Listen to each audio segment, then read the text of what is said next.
I'm a nostalgia critic guy, remember? So you don't have to. So let me get this straight. We like this now?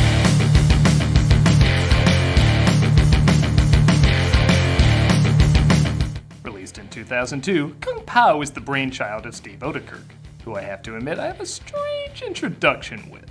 As a teen, I watched a strange movie called High Strung where he just rants for an hour and a half and then Jim Carrey as the Grim Reaper kills him because he's sick of his ranting. It was very odd and I'm not sure if it qualifies as a good movie, but this guy's always stayed with me since then. I'm not gonna lie, whenever his name pops up, whether it's in something I like or something I don't like, I always gotta perk up because whatever impression he makes, he does stay with you. I guess the same can be said for others as he's written and even starred in many things that have gotten a decent following. Some very popular, some very niche, and then some like Kung Pao, which is in a category all its own.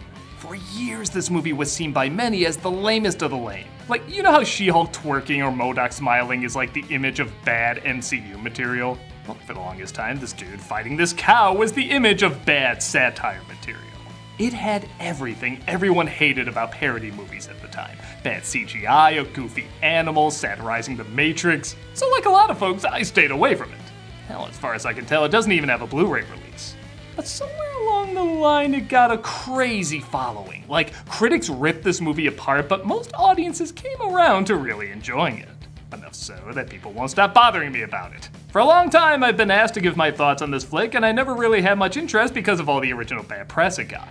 But over 20 years later, I have to ask, is there something the majority of critics and viewers missed back then? Well, I'm finally gonna sit down and see for myself. This better be worth it, is Kung Pao Enter the Fist. The film opens by admitting a lot of the footage was taken from another flick. Well, as long as I live in a world where Space Mutinies footage is all theirs, I have no complaints. 或许明早我应该带他去修道院。我们不能让别人知道。 Whoa, 1976 has some clear film quality. No, obviously, this is some of the new footage as a family is being attacked by those vibrators the Men in Black use, as well as an evil martial artist. 有什么事？ Boy, for a kung fu movie, the fights are pretty rushed.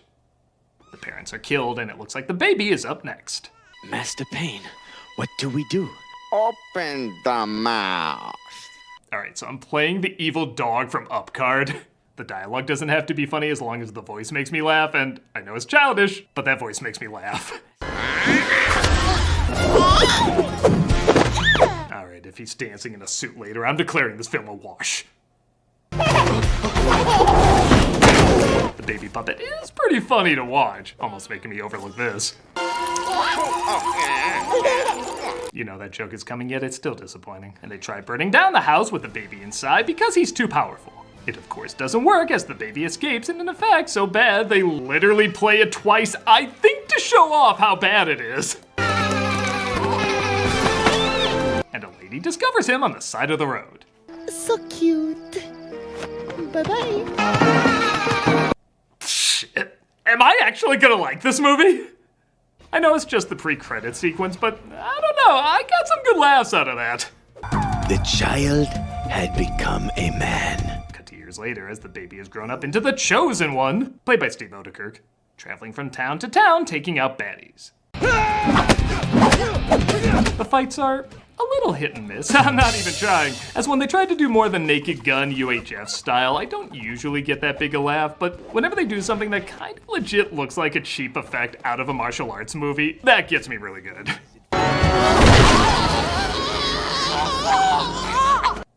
But those other jokes can work sometimes too.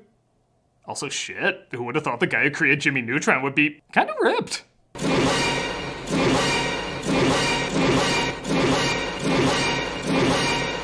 Okay, look, I'm liking this movie so far. I'm not surprised critics didn't. This has that similar Ren and Stimpy vibe where it relies a lot on the surreal, silly, and unexpected, which is a hard style to make universally funny because everyone's gonna have different expectations and tolerance for certain jokes. With that said, I'm kinda having a ball with this.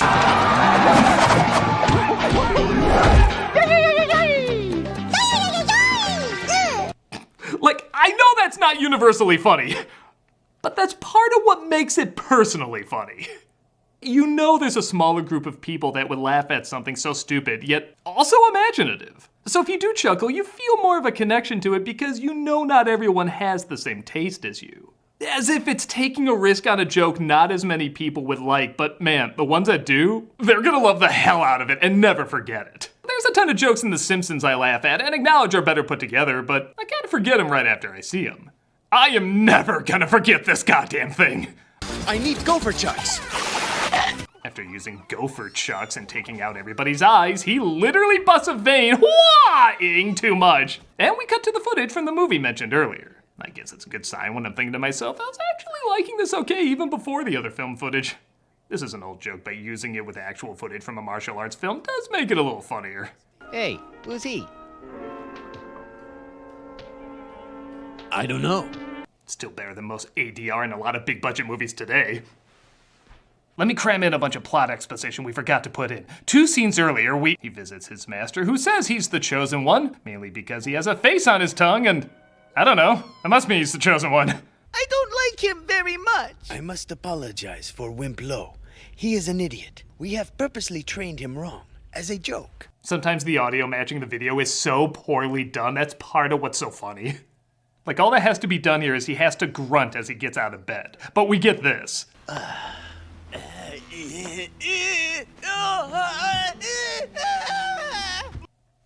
Okay, I'll ask it. Does this get bad at some point?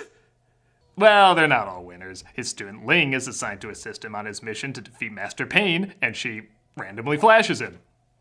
Hilarious. Also, he talks about one of the students receiving the Fist of Fury. You will now receive the Fist of Fury. Prepare the long rubber glove. You can't just throw out a joke like that. You need training from a true master to figure out how that joke works. A student named Wimp Lo is jealous of the Chosen One being the Chosen One and hates that Ling might be attracted to him.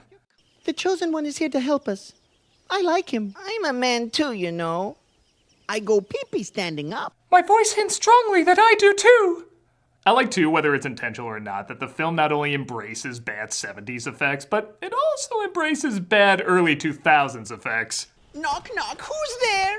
Your butt that's about to be kicked. He looks like a Jib Jab video. Though minus 2 points for having shadow on that text. Everybody knows it should be white and blurry like Madonna. Master Pain? The Chosen One disguises himself, that is to say, this is the disguise for the white guy in the movie, and approaches Master Pain. And I gotta say, nothing makes me want to see the original film this is taking footage from more than this scene. They call it the Ken doll discipline.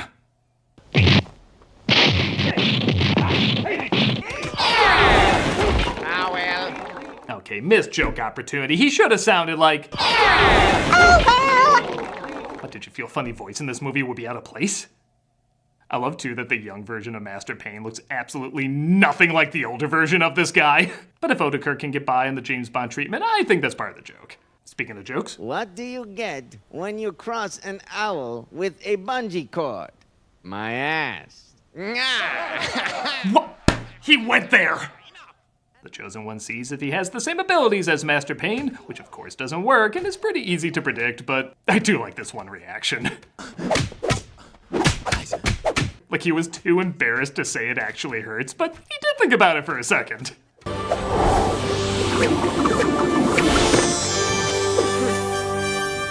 You look like you have the line, "Too bad you will die," coming up. I am woe.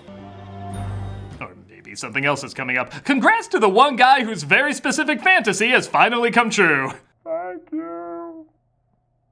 To defeat Master Pain... Refer to me by the name Betty. Oh, sorry, Betty. What am I watching? Woe says he still has a lot to learn.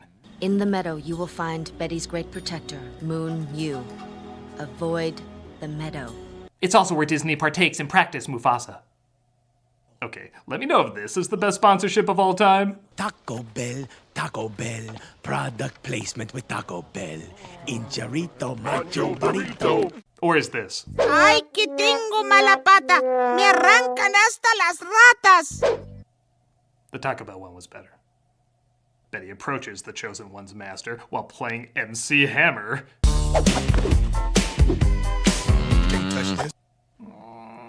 Even like cringe humor that's pretty weak. But he's too sick to fight, so he just lets him go. I must fight you when I am stronger. And when our song choices are even more obvious, perhaps Carl Douglas?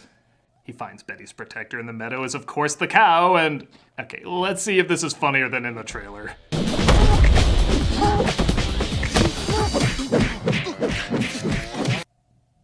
It's still pretty stupid. There is an idea in here, like maybe he's looking for a bit of time for the person in the meadow and it turns out to be the cow. But just launching right into it doesn't give it much build-up and the joke goes on way too long. I guess you could argue that's kind of the point, but there just aren't that many laughs here. The only thing that does get a chuckle out of me is when the cow legit moves like a real person doing kung fu just with a cow's body.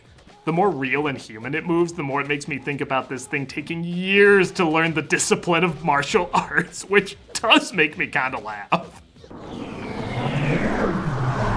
But I'm sorry, the Matrix effects, the silly expressions on his face, and the lame CGI just make it feel drawn out and boring.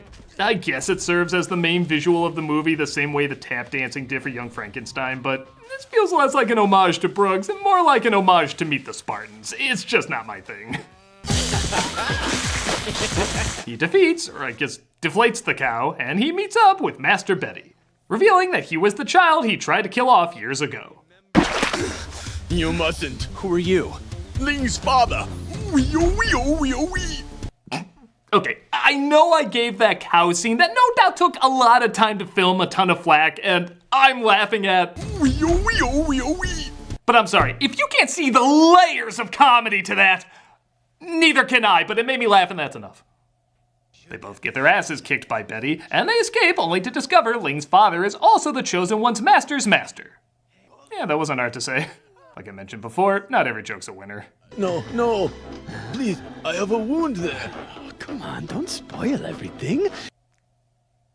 The father ends up dying, and in one of my favorite moments, they can't think of what else to have Ling say, so they literally just have her quack. And now he's dead, except for his hair and nails. Dead. Sometimes I am embarrassed to like this movie. They end up doing it. I think. I don't really know. And wow, I kind of called it with the practice Mufasa joke, didn't I? Simba, I am Mufasa. Still looks more convincing than the cow earlier. I am not Simba. You must not be troubled, Chosen One. They do some Lion King's joke that honestly have been done several times by this point. This is CNN. This is CNN. But I'll admit, just it appearing at all in this film without any build-up whatsoever and with just such bad effects is enough to get me to snicker at it. For me, this is the cow scene done right. Or well enough. There's also a charm to the fact that they create their own bad editing effects on purpose. I am a great magician. Your clothes are red! Wow! I should try that. Betty attacks the Chosen One's master again, this time to Baby Got Back. I like big butts and that just makes the first time he did even lamer. And Betty defeats him along with Wimplo. Can't play this scene without this music. He's captured by a net that looks like plastic six-pack rings, but he gets out of it by reversing the footage. I really like NSYNC. My favorite member is Harpo. I will write their next hit, maybe. Okay, you got like 25 minutes left, movie. Don't botch the ending. Betty also got Ling and his little dog, too. In fact, they do so many death scenes and repeat so much of the footage that he goes around in a circle and it ends up bringing him back to life. Okay, you're getting funny again, movie. You scared me there for a minute. He trains hard to get his revenge on Betty, who is meeting up with the evil council. Is at the temple. Thank you, evil council.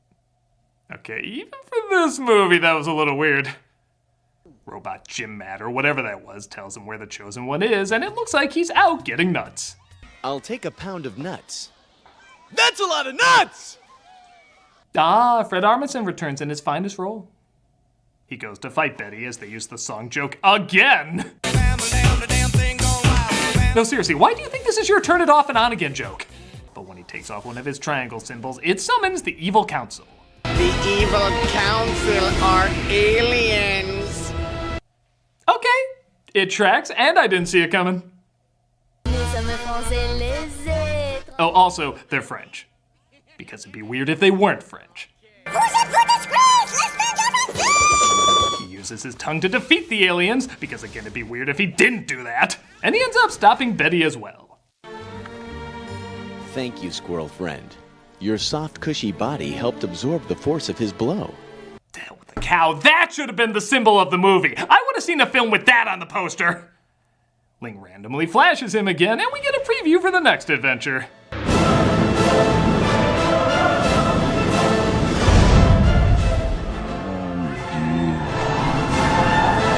And that was Kung Pao, and I don't know if I hit my head coming in this morning, but I thought this was pretty damn funny.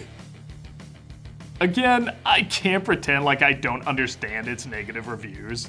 These jokes are very second grade, and honestly, I think there's maybe a third of them that don't work at all. But that's still 2/3 of the jokes that do work, and not only do they work, but they're really surreal and imaginative, combined with that same type of humor college kids have when they, well, redub a martial arts movie. Honestly, I feel like this film just came out at the wrong time. I think it would have been right at home with the YouTube generation or even late 2000s internet. There's a sporadic immaturity to it that's either gonna make you laugh or it's not, and I would understand either. But if you've ever gotten a little high, muted a kung fu movie and provided the dialogue with your friends, then this movie is for you. If you've never done that, then I'm sorry. That's just not living, and it's sad that you wasted your life. Thank God the rest of us, though, have this ridiculous and very funny, wonderful waste of time. I'm a nostalgia critic guy, remember? So you don't have to. That's a lot of nuts!